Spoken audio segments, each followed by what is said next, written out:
गोष्टींपेक्षा खुद के दिल के माध्यम से लोगों के दिल को जीतने का जीवन मूल्य क्या है, एवढं जीवन मूल्य सांगितलं जे 10 वर्ष एखाद्या विद्यापीठात जाऊन आपण शिकू शकत नाही ते 2 तासात सांगितलं.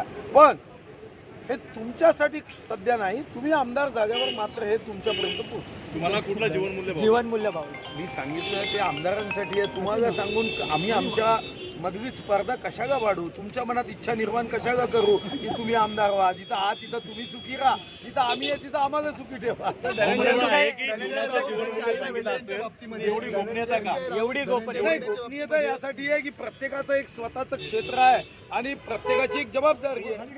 आता ही आमची जबाबदारी आहे. आता आमच्या जबाबदारीची माहिती तुम्हाला द्यायची. समजा तुम्ही बीकॉम मध्ये आहात तर तुम्हाला फिजिक्सच्या प्राध्यापकांनी येऊन फिजिक्स शिकवायचं.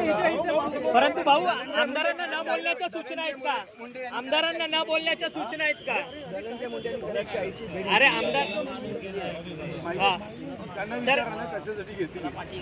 कशासाठी घेतली आम्हाला कसं माहिती? सर आमदारांना न बोलण्याच्या सूचना दिलेल्या आहेत का? धनंजय मुंडेंना वेगळा न्याय दिला जातोय. हाच न्याय तुम्ही अजित पवारांच्या बाबतीत का वापरला नाही, ज्यावेळी त्यांच्यावर सुद्धा गंभीर आरोप भाजपने केले? असं आहे, आता भाऊ समोर साहेबांनी आमच्या समोर अनेक त्यांचे नेते खाजगीमध्ये भारतीय जनता पार्टी महायुतीचं कौतुक करतात. आता त्यांच्या असं लक्षात आलं आपण कौतुक केलं तर आपले सर्वच उद्धव बाळासाहेब ठाकरेचे शिवसैनिक कौतुक करायला लागले. कोणी म्हणायला लागलं की आता आमच्या पार्टीची काँग्रेस झाली. आणि मग त्यांच्या लक्षात आलं की आपण तर महायुतीमध्ये जाण्यासाठी मार्ग शोधत होतो, पण आपल्या कार्यकर्त्यांनी अनेक मार्ग जन्माला घातले आणि म्हणून पुन्हा एकदा दरवाजे बंद करण्याचा हा एक असफल प्रयत्न आहे, हा अयशस्वी प्रयत्न आहे. आणि संजय राऊत साहेबांनी आता काहीही म्हटलं तरी तुम्हाला तरी वाटतं का, तुम्ही तरी गंभीरपणे घेता का?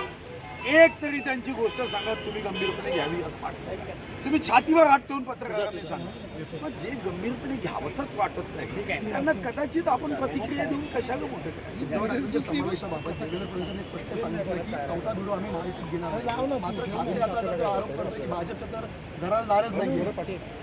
दार नाही, आमच्याकडे सेन्सर आहे ना, त्या सेन्सर मधून कोणीही व्यक्ती असा विचार केला की आमच्या दरवाजात येऊन कधीही आतमध्ये जाऊ शकू असं जाता येत नाही.